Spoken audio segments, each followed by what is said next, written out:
Hello बच्चों, question states that an astronaut accidentally get thrown out of a small spaceship accelerating in interstellar space at a constant rate of 100 meter per second square. What is the acceleration of the astronaut the instant after he is outside the spaceship? Assume that there is no nearby star to exert gravitational force on him. तो first हम बात करेंगे question के की concept की. सो जैसा कि हम जानते हैं ग्रेविटेशनल फोर्स निकालने के लिए जो हम फॉर्मूला यूज़ करते हैं that is G m1 m2 divide by r square.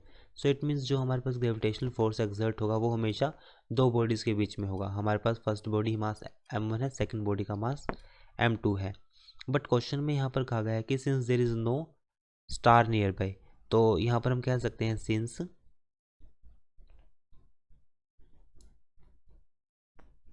There is no nearby star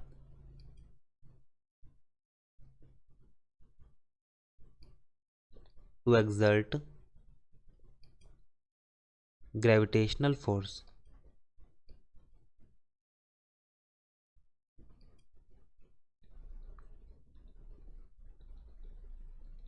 gravitational force क्योंकि हमारे पास यहाँ पर कोई भी स्टार नहीं है, कोई भी जो भी एक फोर्स को एक्सर्ट करेगा, बिकॉज जो ग्रेविटेशनल फोर्स होगा वो हमेशा दो बॉडीज़ के बीच में लगेगा.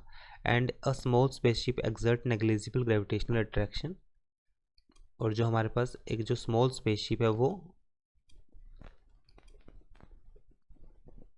And small spaceship exert a negligible gravitational attraction. बहुत ही नेग्लिजिबल ग्रेविटेशनल अट्रैक्शन यहाँ पर लगेगी ऑन हिम.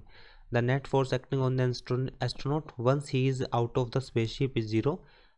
तो जैसे ही हमारे पास the net force acting on the astronaut once he is out of spaceship is zero, जैसे ही वो हमारे पास आउटसाइड होगा तो हमारे पास जो नेट फोर्स होगा, हमारे पास net force acting on the astronaut is zero once he is outside of space because there वहाँ पे ग्रेविटी तो जीरो है. So according with the first law of motion the acceleration of the astronaut is zero. तो यहाँ पे जो acceleration होगा हमारे पास बॉडी का, या फिर सिंपली हम ए बोल सकते हैं that will zero in space. So it is our answer. I hope solution is understandable. Thank you.